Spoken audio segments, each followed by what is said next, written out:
All right. Oh God. Don't want to break the real plan. You know, It's not real, Jazmine. It's not real. yeah, we'll make that the star of the video.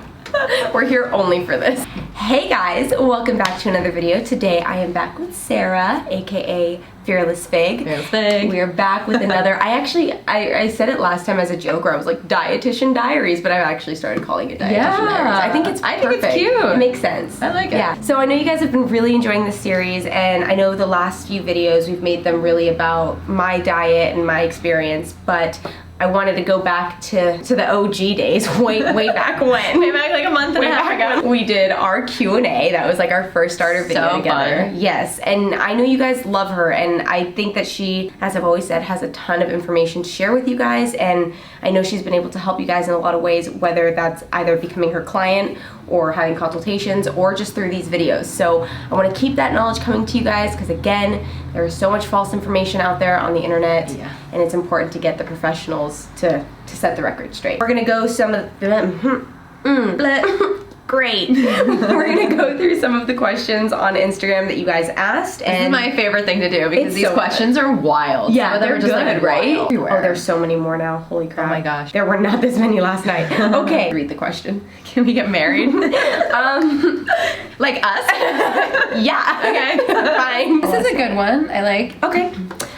Bernadette. Actually, you. How about you ask it? Okay. So should I read her name? Yes. Yeah, Bernadette. That's an easy one. Yes. With many A's and an underscore at the end. Bernadette asks examples for foods that keep you full. So this is a great question because it ties into the bigger picture of blood sugar balance. And I think it's something that you and I have talked about because we were talking about, all right, how do we optimize your diet? How do we make sure that you're choosing the right foods so that you can ultimately stay full? But what staying full means is just optimizing your blood sugar balance. That's like the name of the game. I always say that in my consultations. Like, this is healthy eating, but really underneath it all, like if it's looking at it from a computer standpoint, we're looking at like the back end, it's blood sugar control. We want to make sure that we're stable. So eating things that have fiber, fat, and protein are going to extend that blood sugar response essentially. Yes, and I can say from experience in the last few weeks with me actually, not eating Sour Patch Kids for breakfast, I have been, and that's something I was going to talk to you about before we turn on the camera, is that, I've been eating really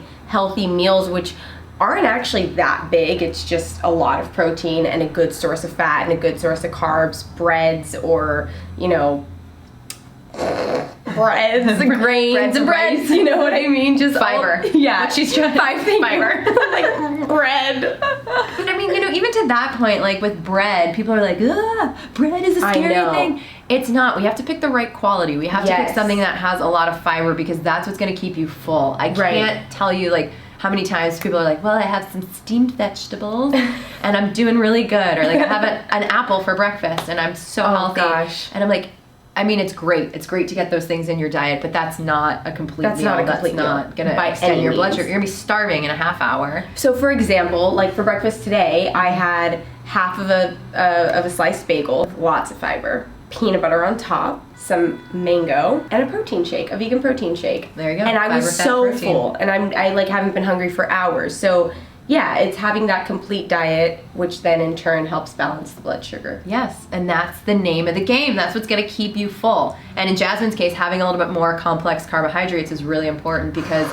you're working it. I love my carbs. Yeah, and you're working out. Yes, exactly. That's like not 4 to to 5 deviate. times a week. Yeah, not to deviate from this conversation. But a lot of the people that are watching also are working out too, and they're all struggling with the same things as me of like, okay, I like work out 4 to 5 times a week, I do my cardio, why am I still so hungry? And granted, like if you're in a deficit, those things change too, but it's eating enough. I think too, as women, we're often like thinking like, oh, I gotta cut my calories if I wanna lose weight, I'm gonna work out, I'm gonna be healthy, I'm gonna do this, and then we end up stressing out our bodies. And we fear carbohydrates, we fear fat, we fear these things that actually when you balance them the right way, like you mentioned, what your breakfast was, and you stay full, then you're on the right path. Exactly. Because that's what we want to do. We want to stay full. Because when you're not full, you're reactive. And that's when we do the food journal. And I'm like, what did you have for a snack? Reese's and Skittles. And then 3 servings of Lucky Charms.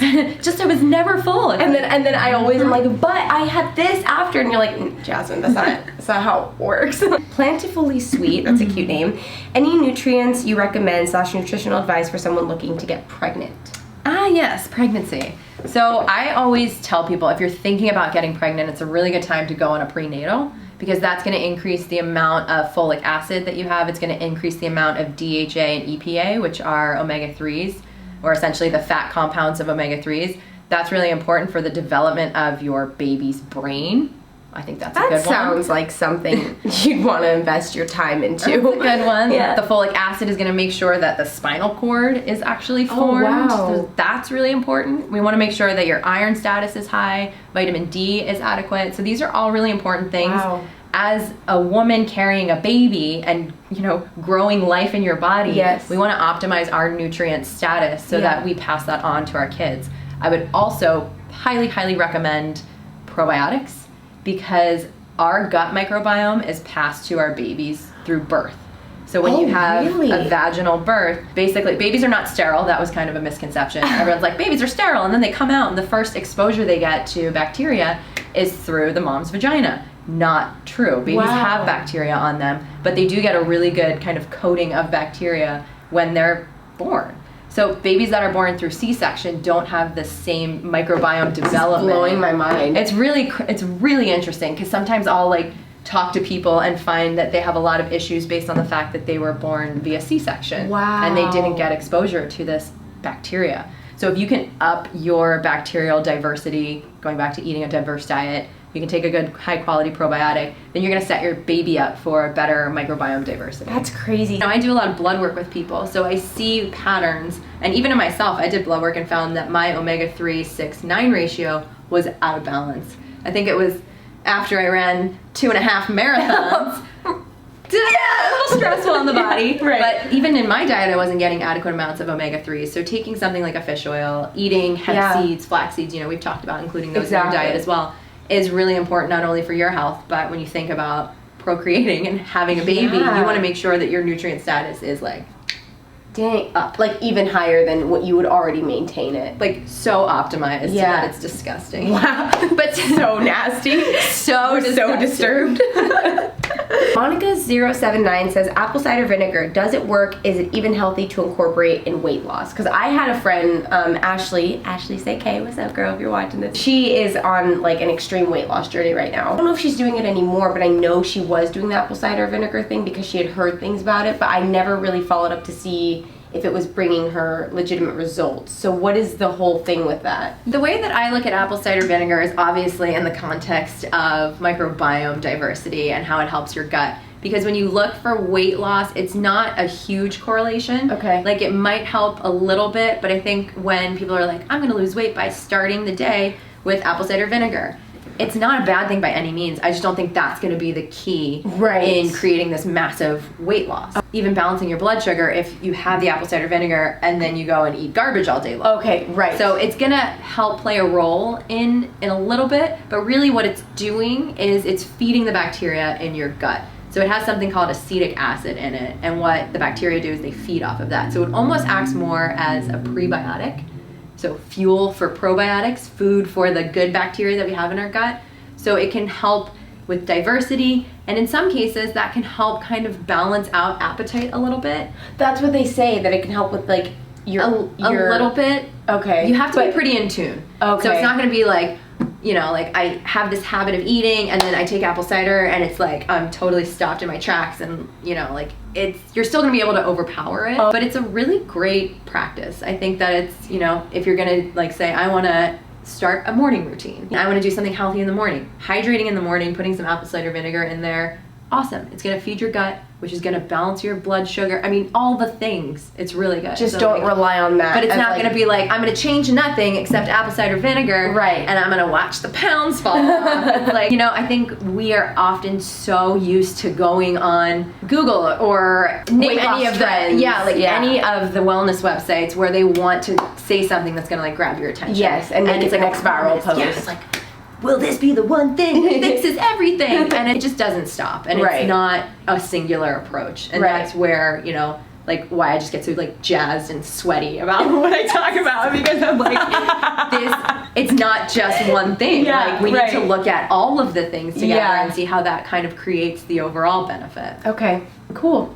I like that. jazzed and sweaty. That should be my new, like, You make that your slogan. like, I get really It's me, jazzed. FearlessFig. I'm jazzed and sweaty right now. That's probably how I would describe myself, like 95% of the time. Cast Down Low says, what about women with repro issues like PCOS? What should we focus on? Love you both. Oh, we love you. So one of the biggest things you can focus on, this kind of ties back to the beginning of our conversation, is blood sugar balance, because a lot of times with PCOS, there's a higher level of androgens, or basically testosterone, and things that are impacting the way our hormones are being regulated as a woman. So the most important thing is blood sugar control, because within PCOS, people start to get insulin resistant. So that's almost like, it's the same thing with diabetics. Diabetics become insulin resistant, meaning they stop responding to insulin. So like you're eating sugar, eating sugar, and your body can't absorb it because the insulin is like the gatekeeper. And there's like is it that there's some sort of a blockage, or it just becomes like the receptors become inefficient. Oh wow. So like in a diabetic person, and then when you start to have insulin resistance and PCOS, what happens is you have these receptors.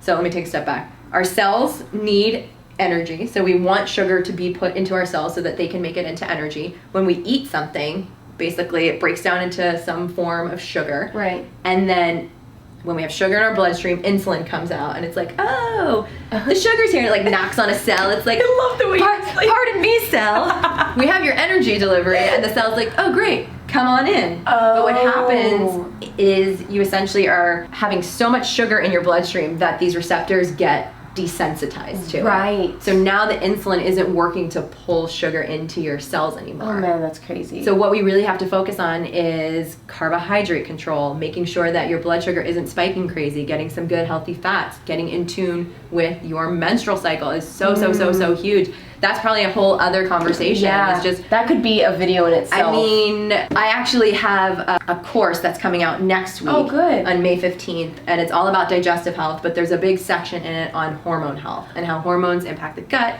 and really breaking down what actually happens during the course of the month in a woman's cycle, because we have two pretty significant increases in hormones that impact so many things. Definitely. So it's a really big conversation. Zilly Lou says, what do you suggest? Oh, sorry. Is everything okay? I just slid out of my chair out of excitement. What do you suggest are essentials for students on a budget? Okay, so I've done some budget shopping videos because I think it's really important. And if you are on a budget, you can still get fruits and vegetables for pretty cheap. Yes. You don't have to go as heavy on the protein. I think a lot of times people will spend a lot of money on quality or quantity of protein. Yeah. You don't need to eat a ton.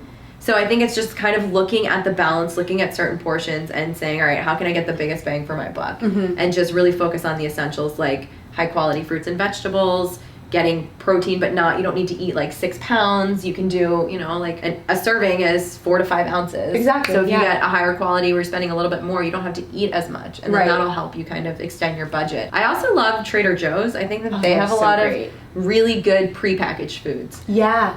In the frozen section too, they've got a whole ton of really good options. So you can load up. I'm a huge fan of frozen vegetables, frozen fruits, because those nutrients are preserved. So you can take those, stack those in the freezer, and then you're good to go, and they're not super expensive. Yeah. And they're not going to go bad, so you don't have to throw them And out. seriously, when they thaw out, like I buy sliced peaches frozen and I thaw them out, and it's like buying canned peaches but without all the syrup in there. Yeah. They're amazing. So good. And also if you're in, like we're in California, so like obviously we have So many options. access to farmers markets. Oh, but yes. One of the things that you can do at a farmer's market is go towards the end, because the vendors don't want to take home everything. Oh. So a lot of times they'll be like, fill up a bag for $5, and so you can go in and like, they just want to like unload it. I didn't know that was a thing. Yeah, I'm like not always the most punctual person, so I've learned that like from being Oh. like, wait, it's closing, and they're like, just take it. And I'm That's so cool. so that's like a hot tip. Is There like, has to get be a lot of there. farmers markets around too in general. I feel like. Especially now that it's like coming to be like warmer weather. Yeah, exactly. Summer and all that. That's like That's good one. a good tip. I did not know that. And you can also always go to cheaper grocery stores. Like when I didn't have a lot of money, I did all my grocery shopping at Grocery Outlet. Be careful, some of the things are expired, but you can go to Grocery Outlet. Sprouts is also relatively cheap. Ralph's, like just pay attention to the sales. When you get those annoying ads in the mail, look at them, because they're extreme couponers. There are ways to work around the system. You just have to plan it out. takes a little more time. And Sprouts will actually have 72-hour sales where they'll put like the store at 25% off. So like that's another thing to be on the lookout for. Pay attention to those things. Sign up for like their emailing list and stuff. Ladies with Anxiety, great usernames, relatable, says, what causes diarrhea? Well, anxiety. Take a look at usernames, sis. When our mood is impacted, that is a neurotransmitter imbalance. So we're looking at things like serotonin, and that can impact the motility of our gut. So when we have like higher levels of serotonin, sometimes that can cause diarrhea or an imbalance in serotonin. So when we're anxious, that's actually our body communicating. That's something that's going on in the gut. Just that as has much happened as it is, so like, much for me. Yeah, where I'm like, oh no. Like I get nervous about like hanging out with a boy or going to an audition. Diarrhea. Diarrhea is just like, hey, I'm here. What's going on? You rang? I'm like, no, I didn't want you here at all. That's a really powerful just connection between mind gut. And there is a huge connection because we have this communication pathway down the back of our neck, essentially. So we have the vagus nerve, and it runs from the back of our neck all the way down our back.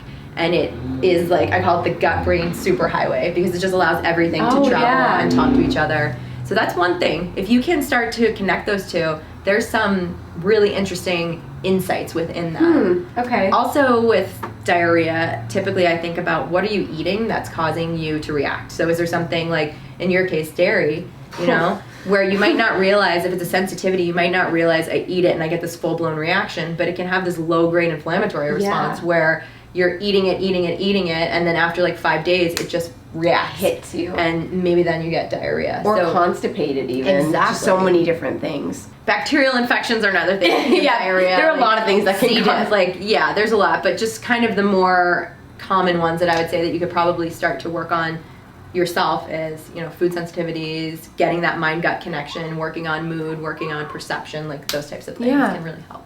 As you guys know, or don't know, Sarah loves talking about poop. I love poop. X, I don't know how to pronounce it, Zuanta, I think. It's an X. She says, is it true that your body holds onto fat when you do not get enough calories? Yes. And that's it. Thanks so much. 100% yes, because it's a form of stress. So when you're under eating, your body doesn't know when its next meal is going to come. So what it does, because as we've talked about, the body's intuitive, the body knows, the body wants to make sure that you are okay. So if you're undercutting your calories, a lot of times it'll say, okay, well, we don't know when we're going to eat again. So we're going to take this energy and store it in the most efficient way we know possible, which is fat. There's also hormonal tie-ins, what stress look like perceived stress, environmental stress. So many things can cause an imbalance in weight. Sometimes not being able to detoxify properly is another one. So, but yeah, if you're cutting your calories, your body will hold on to fat. Yes. All right, guys, so we're going to end it off here. Sorry it wasn't as long. There won't be a part 2 this time, but it's okay because the next few videos to come are going to be just as good as all the other ones, and I feel like this was still actually a really good Q&A for it being like pretty quick. So we're both on a time crunch here, but if you guys enjoyed this video, as usual, make sure to throw the video a thumbs up. Follow Sarah, FearlessFig on Instagram. I'll have all of her information linked below along with our previous videos that we've done together. And let us know what you would like to see next in the comment section down below. We'll make it happen. Yeah. We'll see you guys next time. Bye.